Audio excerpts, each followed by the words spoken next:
पुढील महत्त्वाची बातमी, मागासवर्गीयांना 50%च्या वर आरक्षण द्यावं याबाबत सर्वोच्च न्यायालयात याचिका दाखल करण्यात आली आहे। ओबीसी नेते हरिभाऊ राठोड यांची ही माहिती आहे। 21 जुलै रोजी या प्रकरणी सुनावणी होणार आहे। ओबीसी नेते हरिभाऊ राठोड यांची ही माहिती आहे।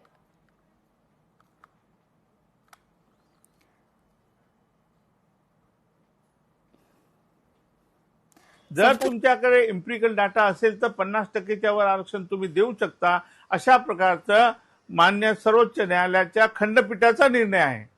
म्हणून माझं म्हणणं आहे की तोच निर्णय इथे लागू होतो आणि त्यामुळे माझी आपल्या मार्फत राज्य सरकारला विनंती आहे की आपले जे दिल्लीमध्ये वकील बसले आहेत, सरकारी वकील, त्या ठिकाणी आपले मेहता जी आहे, आणखी अटॉर्नी जनरल, त्यांनी हा मुद्दा तिथे ठेवायला पाहिजे की यापूर्वी जे खंडपीठाने निर्णय दिलेला आहे तोच या ठिकाणी लागू होतो। त्यामुळे बांटे आयोगाच्या एम्पिरिकल डाटामुळे आपल्याला 50%च्या वर आरक्षण देता येईल। या मुद्द्यावरच मी सर्वोच्च न्यायालयामध्ये या सुनावणीमध्ये याला माझी केस अटॅच झालेली आहे। लोकशाही मराठी ऐका, पहा, जागरूक रहा।